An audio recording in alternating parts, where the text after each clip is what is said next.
the J.C. Newman Cigar Studio in Boston, Massachusetts, and the Gurkha Cigar Studio in beautiful British Columbia. Welcome to the Smokin Tabacco Show with your hosts, Matt Tobacco and Mitchell Santaga. And good evening, ladies and gentlemen. Welcome to another episode of the Smokin Tabacco Show. My name is Matt Tobacco from SmokinTobacco.com, and I'm joined once again by our very own Mitchell Santaga in beautiful British Columbia on the Gurkha Cigar Studios.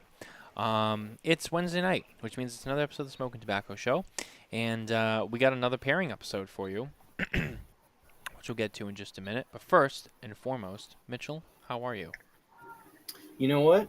Like you said, beautiful British Columbia in the Gurkha Cigar Studios. It is sunny out. It's a little chilly because, it's starting to get into that fall weather. Hockey season started. Hockey season has started. I don't follow any teams because our local team is pretty much the worst in the league all the time and have never won a cup. And and by the way, we beat you in the Stanley Cup final in 2011. Yeah, just in case you forgot, we beat you 7 games, but we beat you. We beat you on your ice. Yep. That if we were to win it, it should have been that day. And I hate pretty much everyone from Boston. No, I'm just kidding. I don't follow hockey. Can I just say too? I remember that series. I remember that series. It was 2011, so I was in my junior year of high school, going into my senior year of high school. I remember that series really well, and I remember Roberto Luongo, who I think he was a good goaltender. I mean, I'll give him that. He was good. Dude, Vancouverites smashed that man any chance they could. And then, which is a shame because I mean, not for nothing, but I mean, it went 7 games. I mean, it's not like you guys got blown out. I mean, it went 7 games. I think that says a lot for both teams. But I just remember all I heard about was the Sedin twins. That's all I heard about.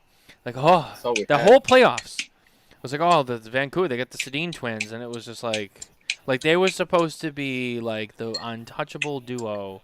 Like, oh man, and like we beat them, and it was like, so, I guess they're not as good as everyone thought. That's who, No, it's true. Honestly, the Sedins are probably the legacy of Vancouver, right? Like I don't follow the team very well because of just Mike Palmer's here or whatever, but they're just terrible. I can't tell if he doesn't like the hockey talk or if he's just like frustrated with hockey right now in general. I think as a Floridian, I assume he doesn't watch hockey. Yeah, even though their weren't wasn't it the Lightning in the playoffs last year? Yeah, I think they were. Didn't they win it for a year or two in a row? They won. I think they won again. They won 21 and no, they won 20 and 21. I think. Yeah, they won back-to-back cups. If I remember correctly. Canadian teams can barely even make the playoffs, and then we got teams like Florida that have never seen snow in their entire life. The cup has not been hoisted on your side of the border since before I was born. Yeah, because everyone sucks here. Do you know what it is? What it is? It's that,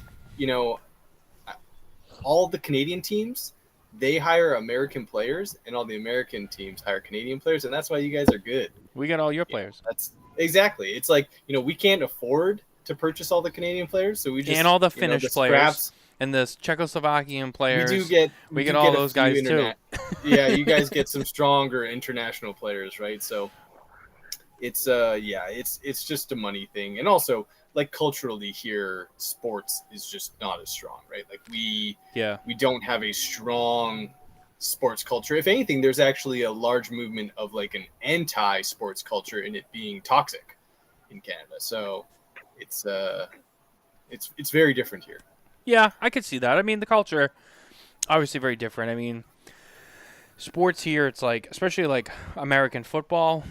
It's almost a religious thing. I mean, Sunday is football day, and that's it. Baseball, I mean, you're talking about what is been said and argued.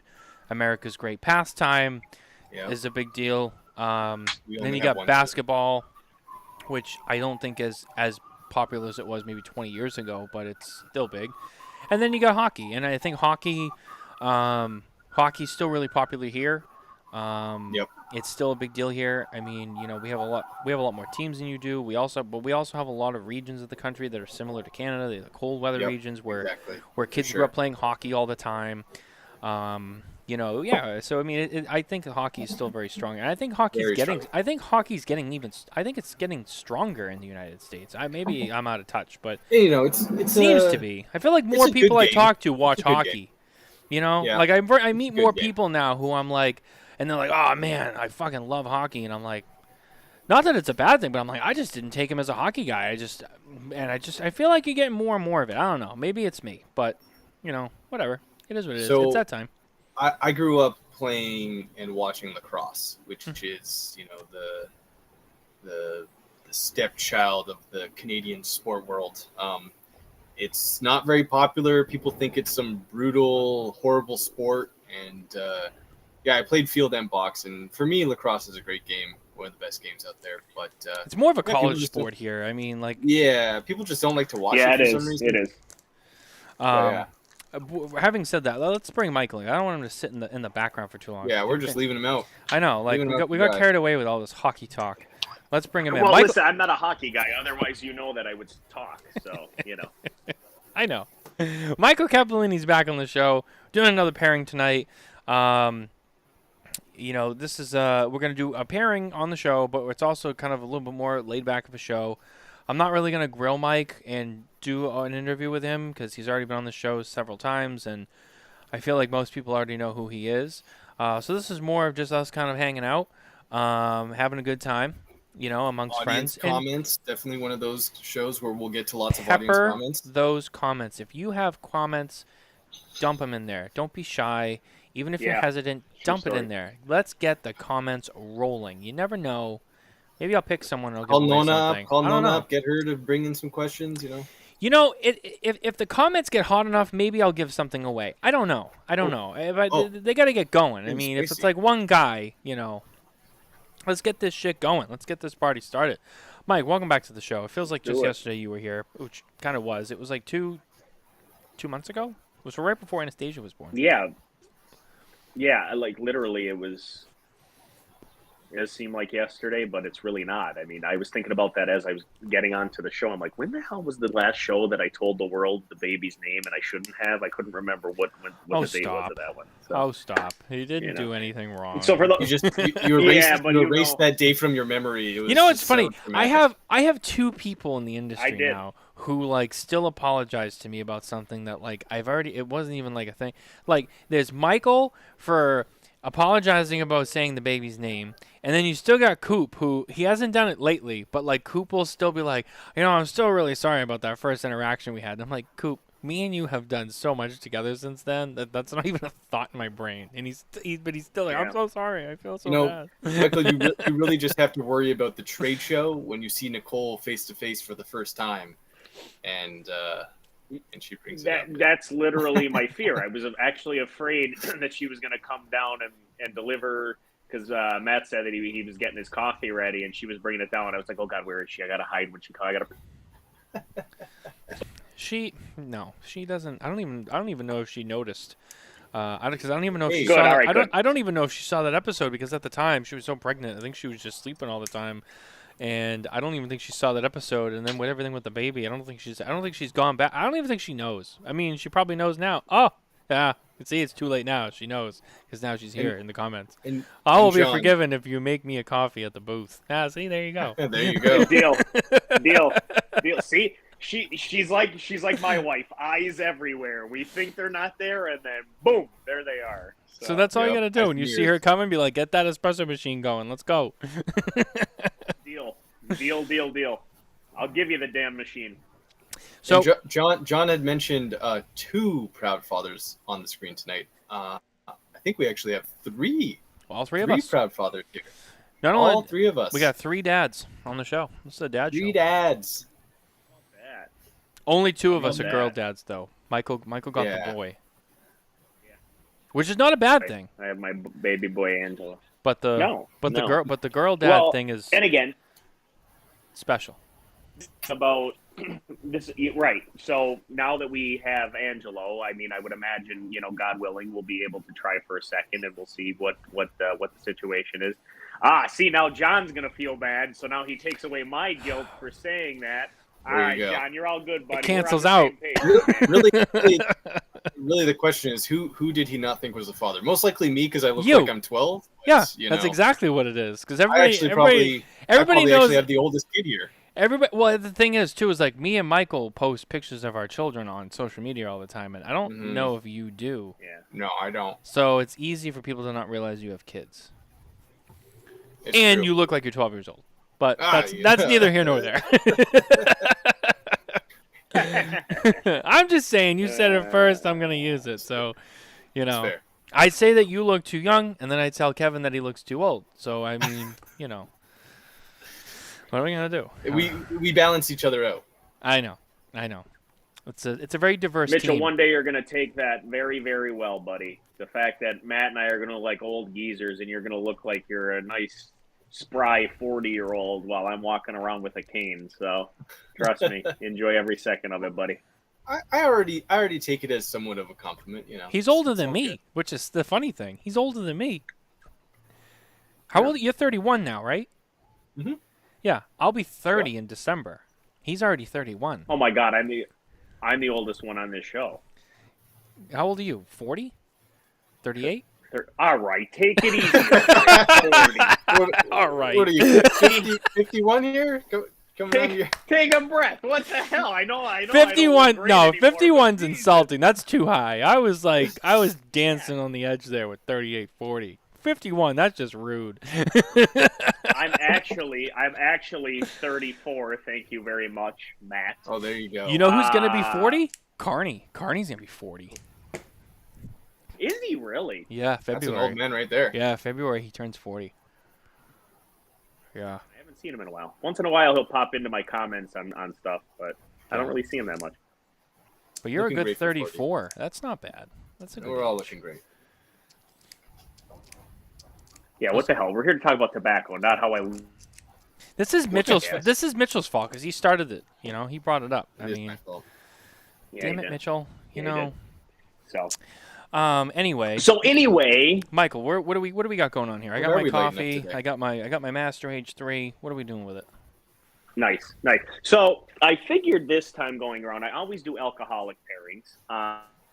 To do two different pairings. We always talk about the deliciousness of cigars and coffee. So I figured, you know what? Let's do a coffee pairing. It's not too late at night. It's only 7:30, so a little coffee will do us good.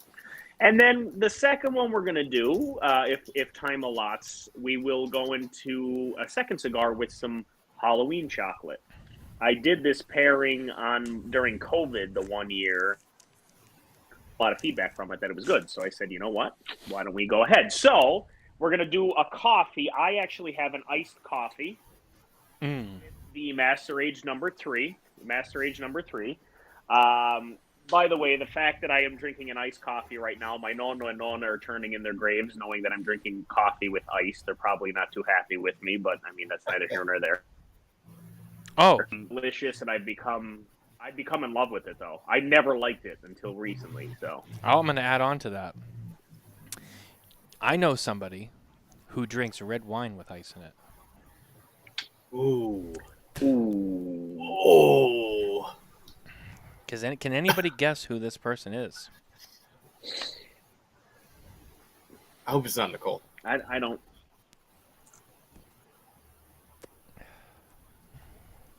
It's Nicole.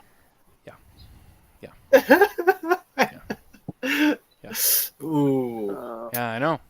Sometimes It's shocking. But she likes it that way. So I'm like, if that's what floats your boat. But it's very unconventional. White wine all day. A Pinot Grigio on the rocks. Yeah, sign me up. Yeah, that's not as bad. A nice Pinot Noir. Can't do it. We all like different things. Yeah, that's. We all like different things. I know. But, I know. But I figured, iced coffee is normal. I mean, it's not normal to most it's Italian families, but, red wine and ice is up there too, Well, which I thought, yeah, that's something I don't like. I listen, even she goes, it's even not like I put even it in Camus. ah. Nicole, you took the words out of my mouth. Literally, I was going to say it's not like she's putting ice in an Amarone or a Camus. I swear to God, that is what I was going to say. So Oh. you are correct in that. I agree with you. I only do it if it's cheap and never in a restaurant. That's true. That's all fair. Right, okay. That's there you fair. go. All right, Okay. all right. Okay. Now we're understanding the reality. There's some stipulations here. Okay. Yeah.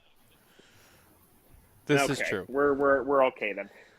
So anyway, back to the pairings. I wanted to do a coffee, and it's interesting. So there is a local roaster here in Scranton. It's literally called Electric City Roasting. They do a lot of like local stuff, but they're also in almost every state in the United States now, which is pretty cool. One of their lines of coffee is actually named after, parts of The Office and characters of The Office, which is pretty.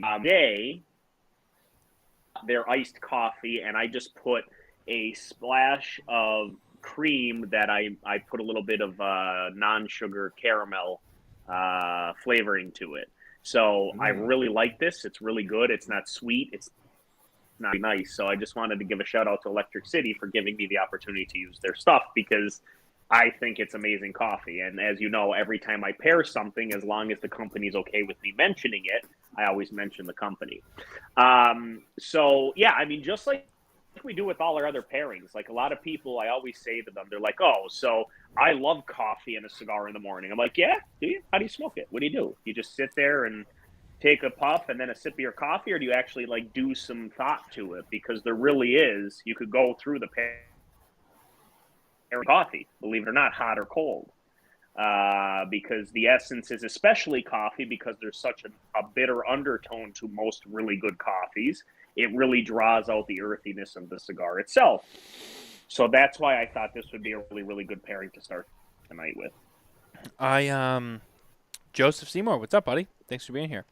I have a warm coffee that Nicole prepared for me, and it's delicious. There's some mocha in there, which will really round out the whole thing later. But also, I did go a little alcoholic tonight. I and myself and Nicole, I should say, are really big fans, and at least around here we can get it. I don't know about anywhere else, but around here it's usually pretty easy to get. The Buffalo Trace Bourbon Cream. We throw a little splash of that in our coffee. It's delicious. Provides a nice little spice. Now, I've never had it. What is this? Well, think Bailey's, right? Bailey's is like an Irish cream with Irish whiskey, and this is like that same concept, but with Buffalo Trace bourbon. So a little sweeter, cool. A little more spice to it. It's very good with pumpkin spice coffees, which Nicole drinks a lot of. And our coffee comes out of an Nespresso machine, so Nicole will use the Nespresso pods, and she'll make her coffees, and then she'll put that in there. And it's really delicious, and that's kind of what she did for me here. This is an espresso. I don't know which blend of coffee this is, but I know it's an espresso coffee with some mocha and Buffalo Trace bourbon cream.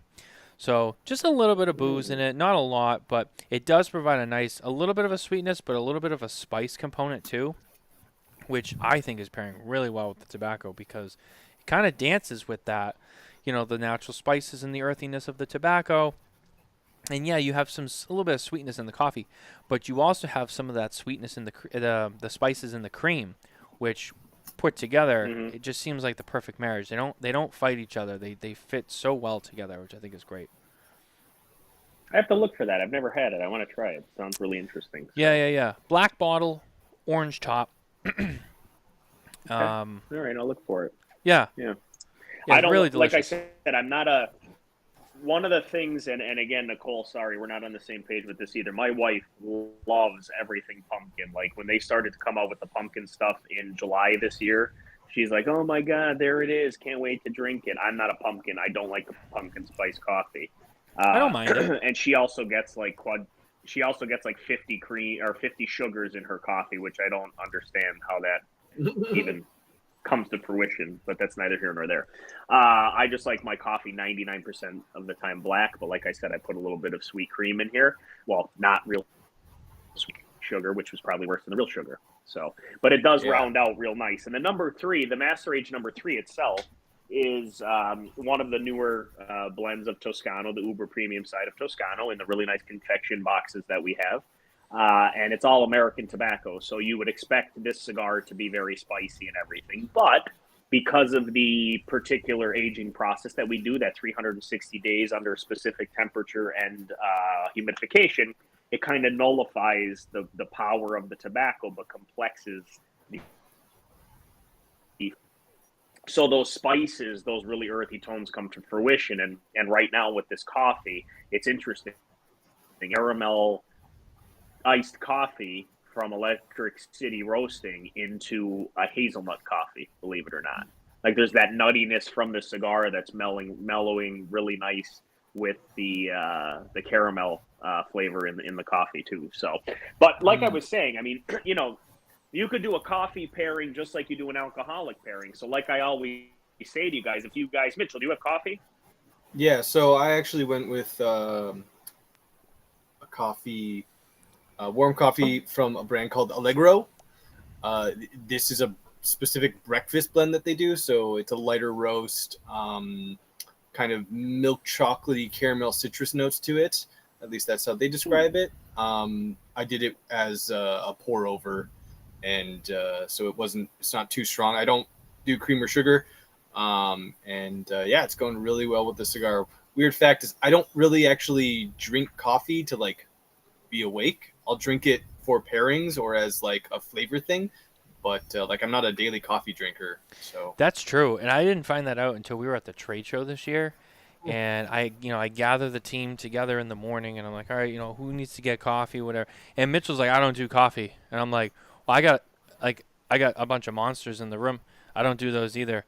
And I was just like, so okay, how do you like jumpstart the day? Because function.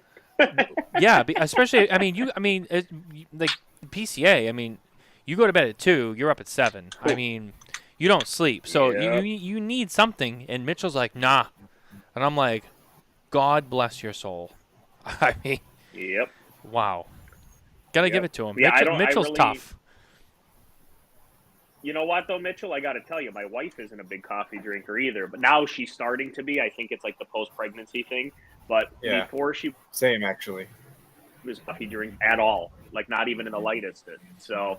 I mean, I sit there, I'll have, it depends on the coffee, of course, but I'll have 5 or 6 a day. And then at PCA, like Matt's saying, my God, I can't believe my heart hasn't imploded at one of those shows yet, because I literally I'm so exhausted. I'm just sitting there slamming down espresso like it's water. So, but anyway, now that we kind of have a good understanding of where the coffee sensations are, it's, I want to hear from you guys, and then we'll go through the pairing about what you're tasting. Well, it's interesting because Nicole actually is on top of her game today. She sent me the profile of the particular coffee that she used, which I now have. This is the Melosio from Nespresso, for those who want to follow along.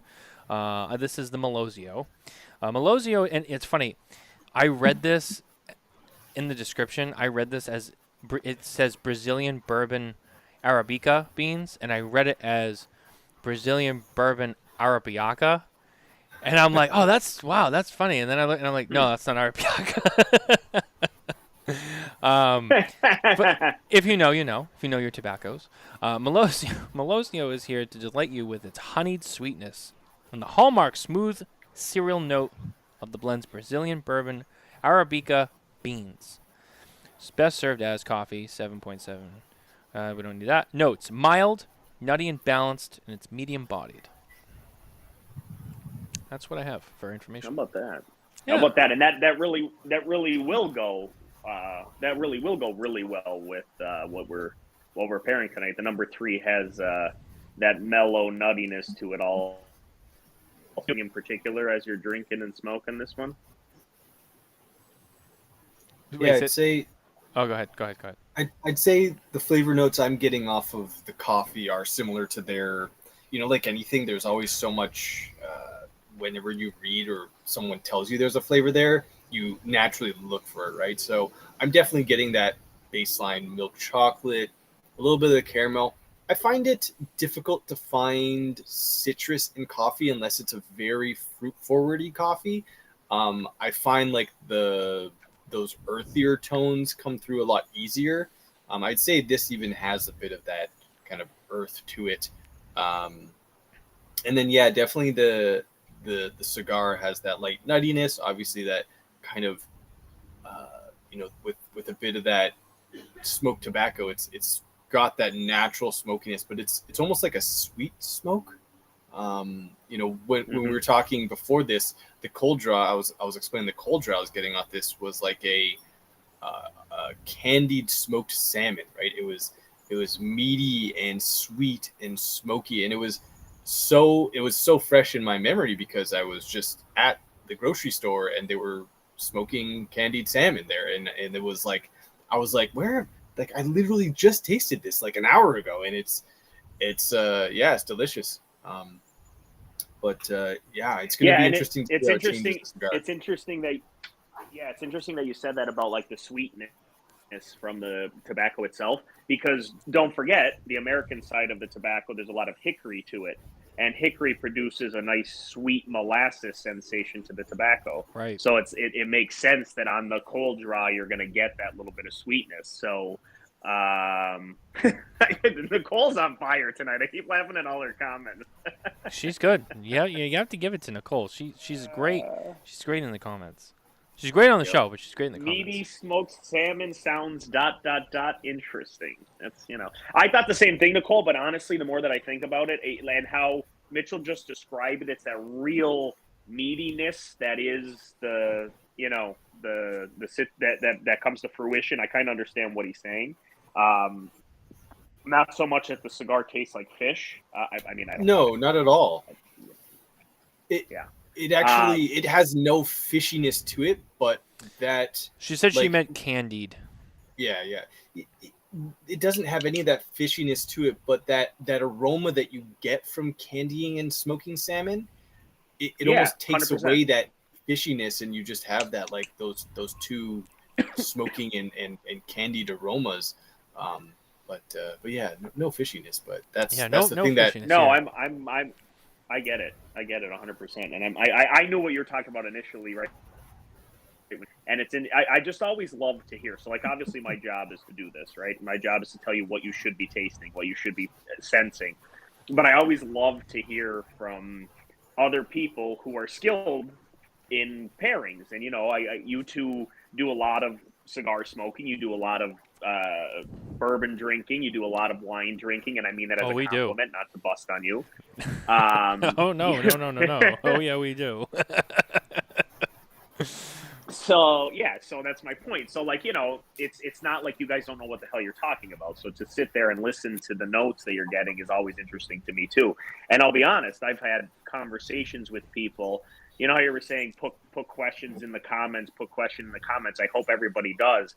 But I find it that after the event happens, like when I'm face to face, that's when people come up to me personally and they're like, hey, I didn't want to ask the question because I don't want to sound dumb, but I got to tell you, I got this when you were saying that, and it makes sense. Why am I getting X, Y, Z? So that's what I love about this job, because you learn something new every single day.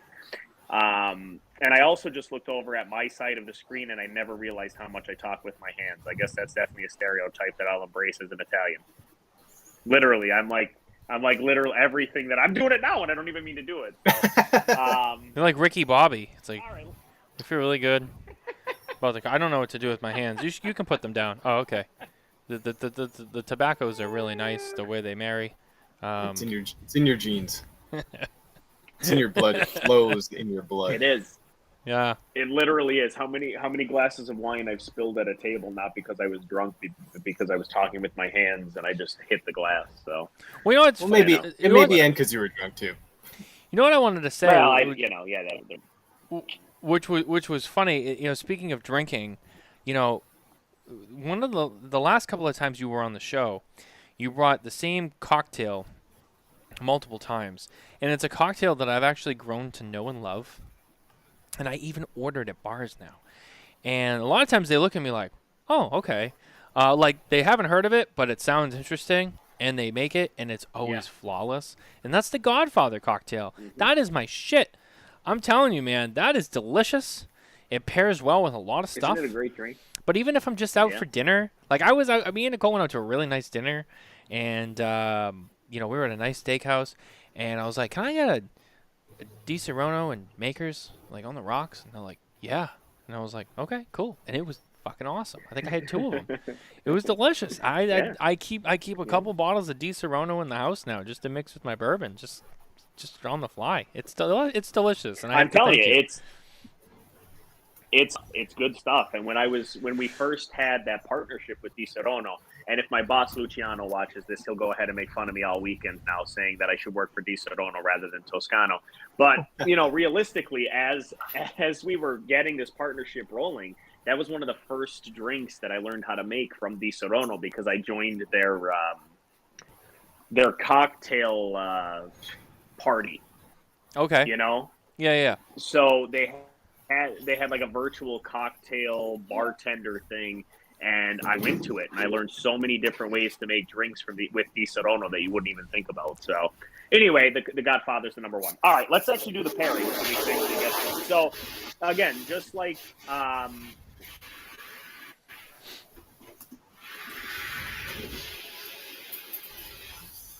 what's that noise? Yeah, Mitchell, is that you? What's going on there? 1 sec.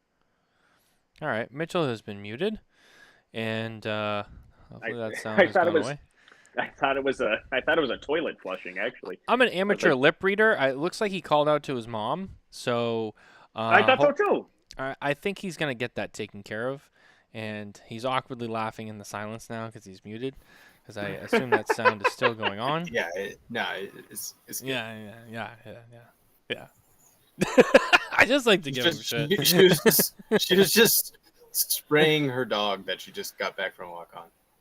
That was the noise. Was water.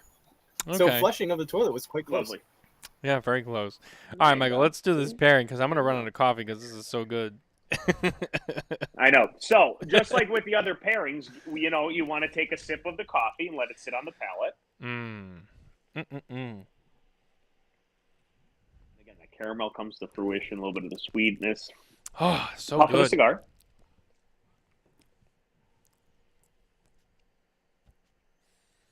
Another sip of the coffee.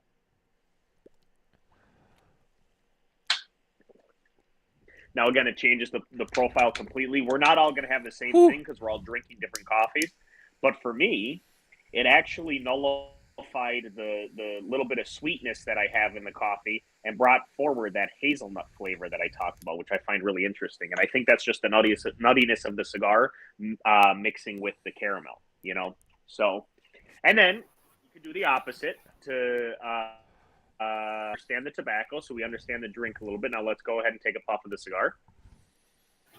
Yeah, well, you're going through that. For me, I found very similarly as well. It kind of took out that caramel note. It brought forward more of like a dark chocolate note instead of milk chocolate, and even more of that earthiness on the coffee, for sure. Interesting. Yeah. Well, that's good. So it is kind of the same profile, just little different flavors. So then go ahead and take a sip of the coffee. That is delicious. See, for me, the caramel came to fruition there. That's interesting. I think that bourbon cream is just like, because there's so much spice in that, and it's just every time I take a sip, man, those flavors like are coming together, and it is just it's mind blowing. It's delicious. Yeah. You're getting a lot of those spices are like, we use spice too as a very general term, but there's so many different kinds of spices.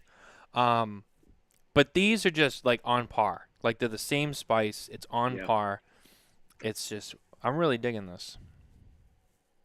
Now for me, the cigar itself has intensified on the second puff, and it's more, you get that hickory sensation, and like Matt it's like black pepper to the tobacco. Yeah. And the more that it sits on the palate, that dark pepper almost turns a little bit into clove almost. There's a little bit of a clove sensation to the back of my tongue. So, and again, that may not be your style, but it should be similar. And it seems like we're kind of going down the same road, if you will, which is really neat. So then we'll do, you could actually, Matt, I know that you love this part of it, and I think Mitchell, you did too. In the last I know thing, where this when is we going. Smoked the alcohol. You could smoke the coffee, guys. You could literally smoke the coffee. So go ahead and take a little sip of the coffee first. Damn it. Hold on. So while you're All doing right. that, All I'll right. explain. For me, I actually found that I got excited. I I went for the got cigar. the opposite, because I think my coffee doesn't have that sweetness, like it doesn't have that caramel flavoring. It actually took away almost all of the earth and smoke from the cigar, and the sweetness came very forward. Like it was the main thing, but as I was kind of exhaling and on the finish, the smokiness started to kind of tingle back onto the palate, but the sweetness was overwhelming and very forward from the drink after doing that. So yeah, a little bit different. Now, see, 'Cause that's like I said, cool. That's cool. That shows the differential in what the tobacco can do with only a simple little ingredient missing from a coffee. That's fantastic. yeah, That's awesome. 'cause, yeah, like I said, mine's black. There's no sugar. There's no cream. There's nothing. It's just black coffee. Yeah.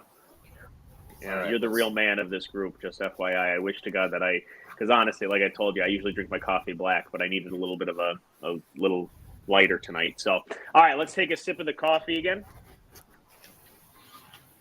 Remember the sensation on the palate? And it's so cool. The iced coffee really cools the palate down. It almost refreshes it. Man, this is great. I haven't done this in a while. That's actually And- a good point. I And didn't think go of ahead that. and smoke the coffee.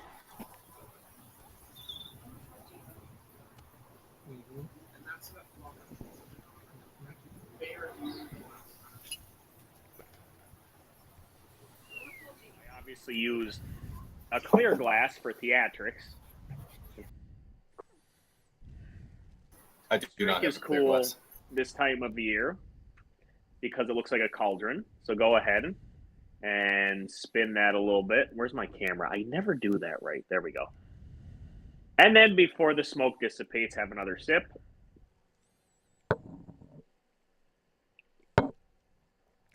Unfortunately, I'm outside, so my Man, smoke comes damn. up pretty quick. Okay, now you know what I get? I get all of a sudden I get hazelnut. And I get like just a mouthful of the Ferrero Rocher. Ooh, I love Ferrero Rocher. Ooh, Yeah. look at you. Yeah. Yes. Yeah. A little bit of that. Right in Hold there. on. While we're here, Mm.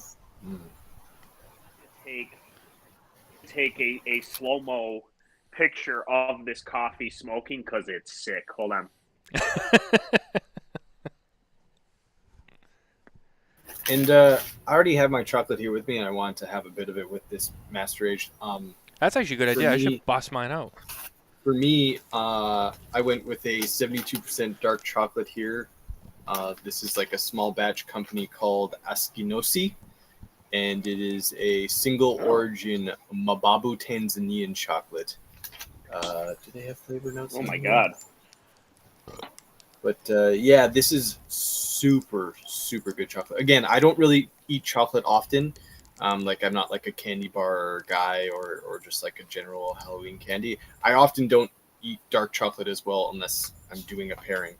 A couple weeks ago, I actually did a nice Toscana Sangiovese wine. It was like a blend, and with this chocolate, and it was amazing. It was delicious to do wine and chocolate together. So But, I would imagine did the chocolate kind of overpower the wine? I would say the chocolate definitely was at the forefront, especially being like a 72% dark Right. chocolate. But as long as you let it melt in your mouth and kind of have that finish, it was still delicious. I would say it enhanced. Well, it didn't. I wouldn't say it enhanced the wine too significantly, but it was just like an interesting flavor experience and how it changed both things quite drastically. Man, chocolate was a good call. That Yeah, really... because I mean, yeah, but you know, real fast to Mitchell's point. I mean, you know, 72% cacao that's a pretty bitter, strong chocolate. And then itself is a lighter wine, so that's why I kind of thought the chocolate would overcome that a little bit. I'm actually eating what we call a smidgen. So Gertrude Hawk Chocolate is another partner of Toscano, and Gertrude Hawk is a local company that they make these smidgens. So these little, where is my camera? Again, there we go. I swear to God, I'm dyslexic and I go the wrong way every time. So this is a little pumpkin smidgen, and inside is peanut butter. It's dark chocolate, and inside is peanut butter, and it's delicious. So just like with coffee, just like with alcohol, you can to the differential when you eat chocolate and smoke a cigar. So let's go ahead and do just that. Take a puff of your cigar. The nice thing about this, I find, is I can let the chocolate melt in my mouth while still puffing on the cigar, which is not something you can always do with a liquid. You can't always literally have it melting on your palate and smoke at the same time. Oh my god, yeah. Unreal. Oh my god, this crazy. Is I'm still getting so I'm eating. I have with me, for those who know about it, the famous Cadbury Dairy Milk. This is the British version, not the American-made version. For those who know, it's you know. For those who don't, it's delicious. And it's crazy because it's just a straight milk chocolate, but now I just get so much hazelnut. Like it's almost like just having a bunch of chunks of Nutella. I mean, the it comes and I have nothing hazelnut. There's nothing. It came out of nowhere, and I get nothing but hazelnut. After I have that cigar, and then I put the chocolate, it's just hazelnut all the way, and it's actually kind of nice, which makes me wonder if I actually had a hazelnut chocolate, or if I had, a hazelnut coffee or whatever, how would that actually pair with actual hazelnut? It'll pair. Yeah. Oh, it'll be unbelievable. If you get some Nutella on a graham cracker while smoking the Garibaldi, life changer. That's good to know. I have to write that down. Mm-hmm. Yeah, I bet Nutella pairing will be amazing. 100%. So when I smoke it and I'm eating these, this from the peanut butter melds so well with the caramel and the citrus notes from the cigar. It almost turns it into a roasted s'more. I'm not a hickory roasted s'more. I just found my new favorite pairing. This is happening on the fly right now. Yes. It's sinking in for him. He's like, "Oh shit, I got something here." Oh my god, this is unbelievable. It's almost mind blowing. Holy god. So there's got to be questions out there in question land. What'd you say, Mitchell? Coffee, chocolate, and cigars. This is these definitely are a trifecta. When people say pairing things, you want to pair even where things come from and where from similar soils, right? And all these things, they're grown in similar climates, they're grown in similar places, and even for coffee and chocolate themselves, for these higher end chocolates, they do fermentation on the coffee on the chocolate bean before they mix them together, and it is definitely next level. The combination of flavors and the fact that they can work so well together and bring out things but also stay balanced is it's delicious. Well, it's interesting that you say that. So for me, whenever I do pairings, and you kind of just hit the nail on the head when you talk about the fact that chocolate, coffee, tobacco, similar process, similar harvesting type thing, but it really also gives the consumer the understanding of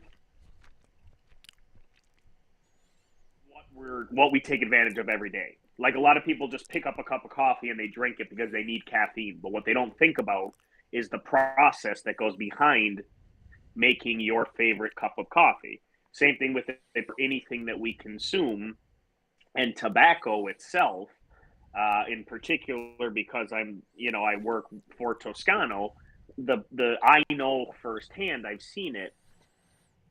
The power, the manpower that goes behind it. It really gives you a different appreciation of what Mother Nature provides to us every single day, that we just sit there and think it should just happen. But without the hard workers of the agriculturalists, of the companies, of the manufacturers, we don't have that. So, Mitchell, your explanation just now made a light bulb go off in my head so much, and it's such a different talking point to use that I tend to touch on, but I don't do well enough. And I think that the way that you just kind of brought that to a head was really impressive. Well, thank you. Yeah, this is definitely a good pairing. If you guys have not tried Toscanos with some chocolate, some coffee, you gotta get it. You gotta get it. And these Master Aged, as you kind of pointed out before, like kind of a slightly different take than your classic Toscano, right? Like, you have this aging process, and it's so, every time we've talked about this, when you open the aromas of it, you're like, oh my God, this thing is gonna like kill me with smoke. It's so balanced. Like, they're not strong cigars. Like, there's nice complexity. It's really just it's got complexity, good flavors, sweetness, and pairing with them, it almost gives room. The Toscano gives room for the pairing to blossom. Like, sometimes you take like a really like another cigar that might be just like super nuanced and complex and have all these flavor profile changes, and you have it with a pairing, and it sometimes takes away from that. And with the Toscanos, because they are so consistent every single time, and they have these very balanced core flavors, it allows so much room for a pairing to blossom together and for it to become a whole, like a whole flavor experience to envelop your entire palate. Like I'm feeling sensation on the top of my palate, my cheeks, I have salivation, the tip of my tongue, the back of my tongue are all being lit up with flavor. So we do have a couple of and questions, again, too. Oh, I'm sorry. No. Actually, you know what, Mike? No, you finish that. We'll get those after. Well, no, I was just going to say, like, ultimately, that's really, I concur with you, because when we talk about Toscano, you look at the cigar kind of in the same vein of what you were talking about, Mitchell. You look at the cigar, right? And I think, Matt, you and I have had this conversation numerous times. You look at the cigar and you're like, oh, it's a cheroot. It's nothing special. It's just this isn't going to wow me. And then when you pick the right pairing, which I think, I did tonight, it really enhances everything. So, like, the pairings that I choose for these are tested. I sit and I try everything that we do. Now, granted, I didn't try the peanut butter dark chocolate smidgen when I did the original pairing, but I did something similar. It just took that a whole step above, and like you were saying, the higher quality chocolates, just like Gertrude Hawk has, or, the Cadbury that Matt gets, because, we don't have family in England like some people that we know in this chat, but, it's a different process for them, and there's so much more into it. And I think that the more artisanal stuff that you pair together, the more intense pairing you're going to get. So yeah, I'm with you. In short, I wholeheartedly concur with your synopsis there. Yeah, I mean, and the other thing too is, just so you know, I buy this here. We have a British market nearby. We actually buy them here. So. Oh, really? Yeah. You could have just. Now that ruined my story. It ruined my thunder. Damn it, Matt. Well, I don't want to mislead anybody. I also want people to know you can get it here if you look. Direct connection. We do. Well, we do because Direct connection to England. Nicole's mother's family's from England. Yeah. Yeah. We do have that. We do have that. Just like I have a contact in Canada who can get me various things from certain islands in the Caribbean that we cannot acquire here. So it all works out, you know. There you go. It all works It all out. works out. Everybody's got a guy. Everybody's got a guy. Yeah. Yeah. You got a guy. I got a guy for everything. I just wanted to say, because I didn't want to miss them, so I apologize if I was a little too fast with it before, but excuse me. No. We did have a couple of questions, and I wanted to make sure that they got brought up on the show, because I like for people to feel like their questions are, being included. First one comes from Paul Ferris, who said, "What about infusing with coffee, chocolate, or flavor of choice versus live pairing you're doing?" I'm not sure I follow that. I think he means like taking a cigar and pre-infusing it, like putting it in a vessel with coffee beans and then tasting it, say before, like one without the coffee beans and then one with the coffee beans. Mm-hmm. How might that change it? Or a chocolate, or obviously we've heard multiple people shoving a thing of bourbon in there, like a shot glass of bourbon or amaretto or whatever to try to infuse. Right. Well, and that's a good question, but I'll tell you, Paul, if you want to try an infused Toscano with coffee or chocolate, we just happen to have those in our Toscanello line. So the Toscanellos next question. No, keep going, but this goes into our next question, actually, because the next question is, are there other Toscanos that pair well with coffee? And this is, like, perfect for that, so. Yes. So, the Toscanello line, they're the small... I can't take this camera thing. The smaller boxes that we have, and, the aromatic process of the Toscanello is very unique. It's kind of different in a way. So once we fire cure our tobacco, we add it in big barrels, and then we add in natural coffee bean, natural chocolate, vanilla, anice, which is the anise star, grappa, Italian moonshine, and we rotate these barrels and let the filler tobacco kind of infuse with those aromatics. And then the wrapper is just fire cured tobacco, so you really get a really nice infused aromatic sensation when you smoke a Toscanello. Ultimately, we have that, and it's really, really a lot of fun to watch a consumer who is so hell-bent on not smoking anything with aroma to it take a puff of a Toscanello and be like, oh my God, this tastes like a very, very nice cup of coffee with some strong tobacco.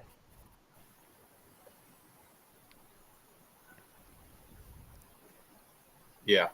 I haven't had any of the Toscanellos yet, but I've heard great things. Toscanello was one of the first Toscanos I actually had. So the first, Mike knows this, the first Toscano I had was still Novo, which I'm still upset you guys don't have that anymore. And he knows that. Yeah. But the second one, it was actually, so the first time I met Michael, I want to say 2018. It was the first time I met him. He was doing an event at Two Guys. Maybe 2018, yeah. Yeah, because it was at the Still Novo launch. You were on your little tour for Still Novo, and that's when I first met you. I had the Still Novo. I think I bought a sleeve of those. And then he actually told me about the Toscanellos, which I've actually turned a lot of people onto, especially new cigar smokers. People who are curious. Mm-hmm. I've actually been like, you know what? Try this. Because look, how do I get into this without I want to say this the right way. So a lot of times when you introduce someone to cigars, you might introduce them to something Connecticut Shade. You might introduce them to like a standard cigar that's infused like a la, like a nub or the Java or an acid from Drew Estate. But I've actually found that the Toscanello is actually an even better one because I just feel like the flavor component to it, the size, It's not intimidating. They're smaller little cigars. If you don't like it, it's a small cigar. You don't feel like, but also just the way the aroma and the flavor works on it. In my opinion, it's a very approachable kind of format. And I've actually turned a lot of people onto smoking cigars who've gone on to smoke all sorts of regular kind of and beyond cigars with the Toscanello. And that was like the experience where it was like, oh, I kind of like this cigar smoking thing. And it made people curious as they really liked that experience. And I feel like the Toscanellos are some of the most important cigars that Toscano offers because of that reason. I think that they're great. If you're an experienced cigar smoker, you'll find it kind of fun and kind of different, and you can really enjoy it. If you're a new cigar smoker, I think it kind of eases you into it a little bit. You have the familiar flavors and the nuances from those that kind of like, oh, like I kind of like this, and then you kind of want to explore further. So I think that I would recommend those to anybody, and I like when they come up, as Mike, you know, because we've talked about them on almost every show. Is the Toscanellos, I think, are very important cigars.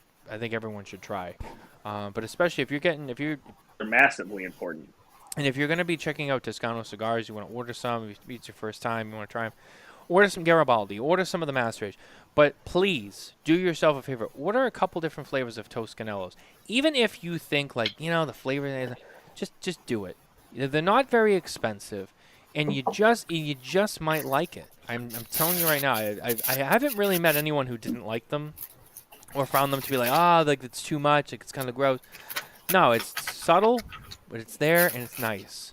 Matt, you have no idea how many people I have that reach out to me after events saying, I didn't smoke it at the event because I was afraid to, but man, these are great, and I just went out and bought a box or two. So to your point, 100%, that's what it is. You just have to get over the initial fear, which for Toscano we have a lot of those because of how we are, etc.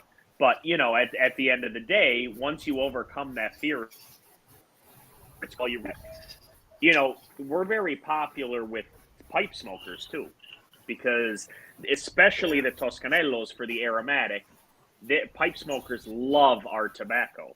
And a trick that my nonno taught me was if you get a Toscano that, let's say, you had it in your glove box and it cracked. So you don't waste Toscano tobacco ever. So if you have a Toscanello and it was in your glove box and it cracked, or maybe, like you do what I do, I probably shouldn't say this as brand ambassador, but how many times I put a box of Toscanello in my back pocket, sat down, and I cracked them. I refuse to throw them out. So what I do is I have 7 different jars. Ooh, the jar. Tobacco, where I crunch it up. Throw it in a pipe. Oh, I found my camera, Mitchell. That's it. And then you literally put that in the pipe and you smoke it. And I buy pipe tobacco because I do enjoy. I have about 14 or 15 pipes now. Adrian Strickland from Miami Cigar actually got me on pipe smoking. I never was a pipe smoker until he and I started hanging out. So now I have all these pipes, and every once in a while I'll just light a pipe up and I'll put some Toscano tobacco in it, and it's phenomenal. It's great. It's not overpowering, like you said, Matt. It doesn't burn hot. It doesn't hurt your palate. It's really pleasant. It's pleasing. And for me, the chocolate in particular is delicious because there's delicious notes of cherry around, on the retrohale. So another. Sorry, go ahead, Matt. I was just going to say, I dabbled with pipes for a little while a few years back, and I remember Michael and I actually talked about that, and I bought a couple boxes of Toscanellos to smoke as is, but then I was cutting them into little chunks and stuffing them in my pipe and just smoking them in the pipe. No other pipe tobacco, just putting them in there and getting them in there all nice. And that was an experience too. And I was like, damn, this is kind of interesting. And even in the pipe, where you have the other pipe tobacco that's burned inside the bowl of it, and it's nice, and it's something that I have enjoyed. I don't get to, well, I shouldn't say get to, I don't get around to smoking as much pipe as I did at one point. But when I do pick it up from time to time, I'm like, I forget how good this is, and that's something that I've done myself. I actually started my tobacco journey with pipe tobacco. It That's wasn't right. like a major deep dive, but that's how I started. And another really cool thing with like the Toscanos is, again, you can cut them in half and share them because they're not capped on either end. Right. And especially for these pairings, you can kind of like pick how long you want to be smoking for. Like, say you want to try like 3 different Toscanos, again, with the most regular cigars, you're there for an hour, 2 hours for the cigar. And it's like, what are you going to do that like 3 times? Like, that'll take you all day. Like, we can just snip it off, have that little amount that we want for that specific pairing. And again, because it smokes so consistently and so great through that entire thing, it's awesome. And if we were to cut our cigars, Matt, what would we use to cut our cigars here So at Smokin Tabacco? So true. I you know what? I'm so glad you brought this up because I was just gonna say we missed a couple of details, and I can't believe we did. But first of all, we tonight on this show have been cutting and lighting our cigars with Dupont, ST Dupont accessories. That's right, ST Dupont.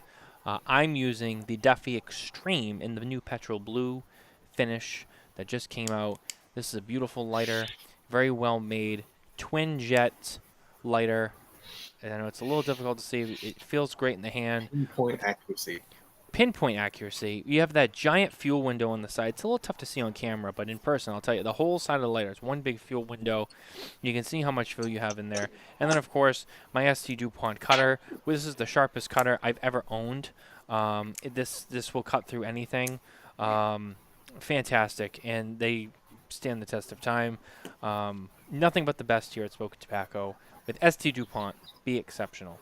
And most importantly, and we've actually mentioned them a few times, but I can't believe we didn't do this sooner.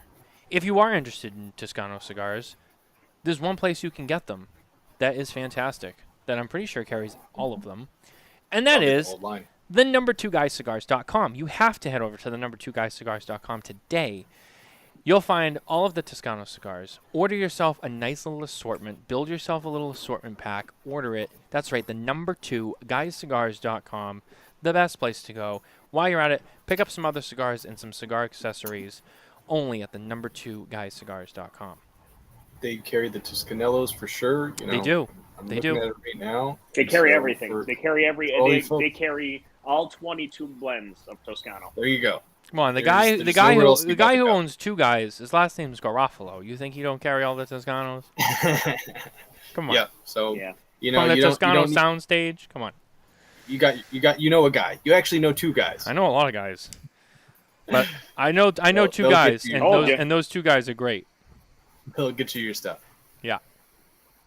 That's it. It's a true story. Yeah, we have a really good partnership with 2 guys. So I saw somebody put on and Matt, tell me if I'm wrong. Somebody asked a question of, do you guys do only infused cigars? Oh, right here. I don't know if they're talking to me regarding Toscano, but I'm going to answer that from a Toscano standpoint. We do not.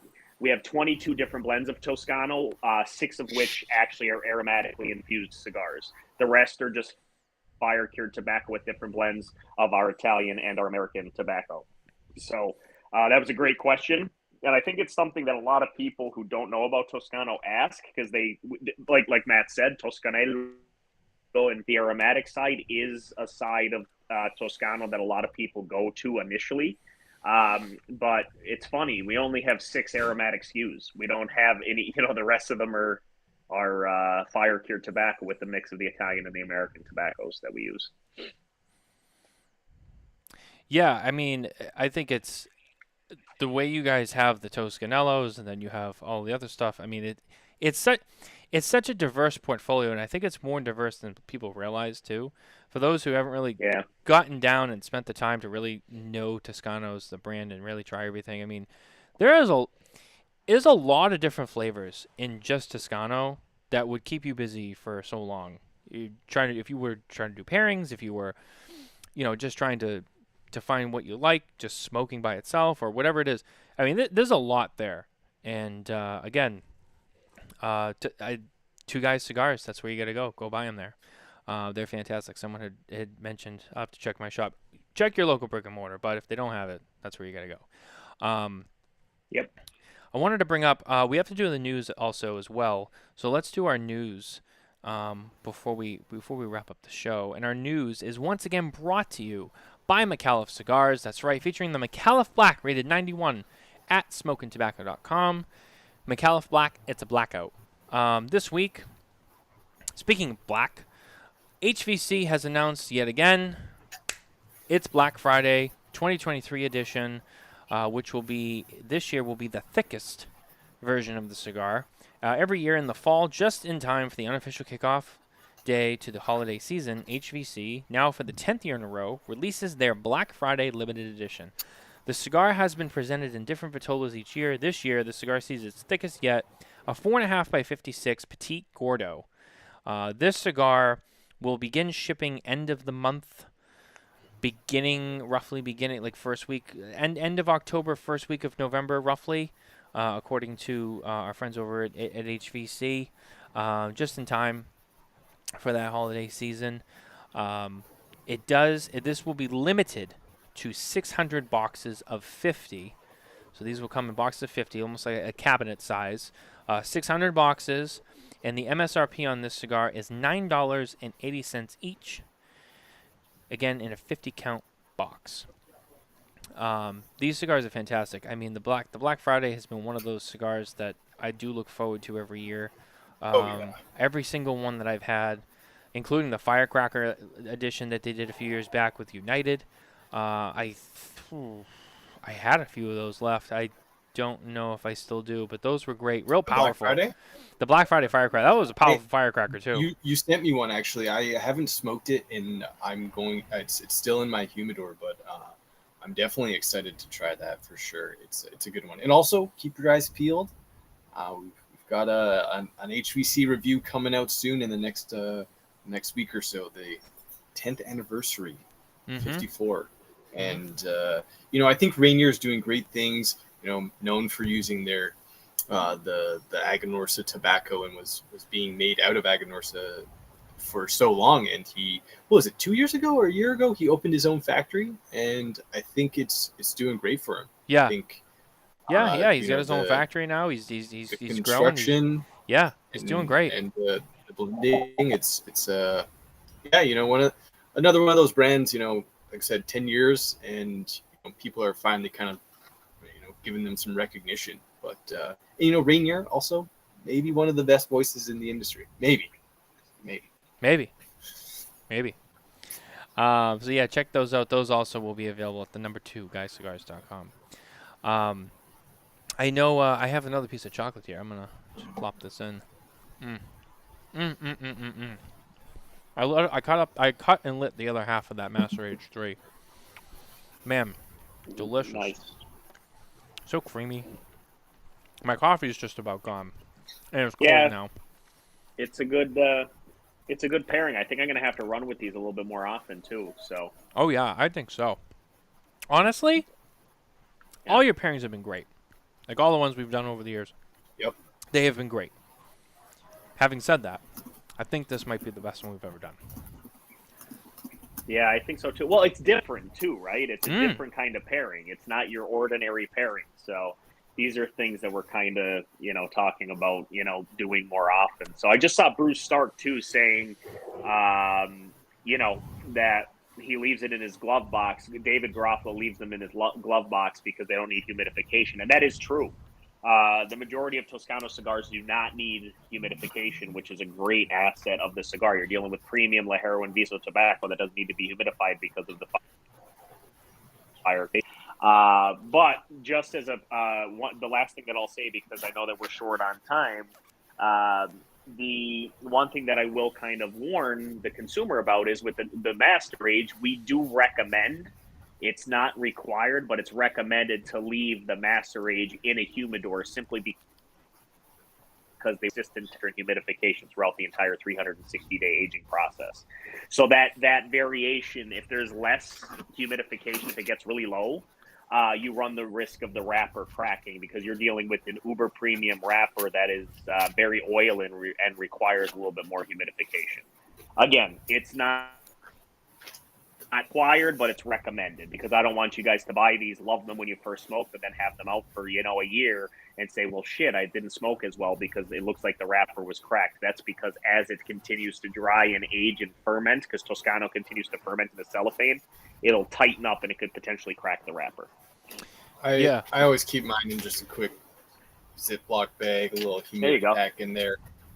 It's also really nice because when you open it up, the aroma of all the Master Aged is very, very pleasant. It's so nice, just kind of like opening that up, and so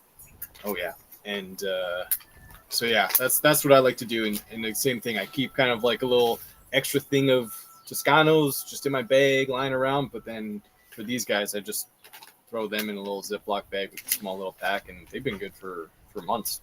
Again, because they're well aged and they're well humidified, it doesn't soak up the humidity from the humidity pack as much. Yep, agreed. Well, we are getting towards the end of our show, and so I'm trying to keep this on schedule. So unfortunately, we are running out of time. I wish we had more, because we always have so much fun with these too. And Mike, I appreciate you coming by and doing this again. We have to keep doing it because every time we do, I find something new that literally just changes my life. And I love that. First, it was the Godfather cocktail, just in itself, which I still love. But I'm telling you, this Master Aged 3 with this particular coffee setup,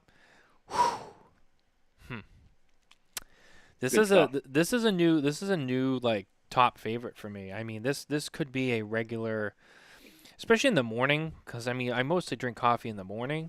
This could be my new this could be like a new weekend morning routine, like the Master Aged 3 with a good coffee in the morning to start my day, real sweet, nothing strong and overpowering. Just I think this could be a new thing for me because I'm telling you, I'm really digging it. It is delicious. It is. Love it. It's fantastic. Love it. It's fantastic. I'm happy. Well, that's what these are about, man. That's what these are about. So thank you guys so much for having me on again. Thanks everybody. I probably won't see you virtually, so happy holidays to everybody. Have a wonderful, safe time. Enjoy family, and Matt, enjoy that. Because that is Angelo's future wife. We've already discussed this. Oh yes, we have. Yep. Yeah, I got to make sure she. Okay. I got to take care of her. Make sure she, she makes it there. She can deal with me as her father-in-law, her potential father-in-law, because that could kind of chase her away immediately. I'd be cool with that. I'd be cool with that. That would be nice. That would be nice. We'd have fun, at least we'd have fun. Two good families too, so it could be, could be worse. So. There's gonna be a lot of cigar smoking at those events, those family gatherings. Can you imagine a wedding like that? Woo, baby. Mitchell, thanks, buddy. It's always a pleasure to see you. I hope to see you soon. It's always fun. Guys, thank you so much for watching the show tonight. If you're watching with us live or if you're listening to us later, thank you for listening along with us. Don't forget to like and subscribe on all of our platforms, everywhere you can find your podcast, and our social media platforms at Smokin Tabacco. And as always, visit SmokinTabacco.com for more news, reviews, and updates from the cigar industry. And with that, we'll see you next week. Take care. Have a good night.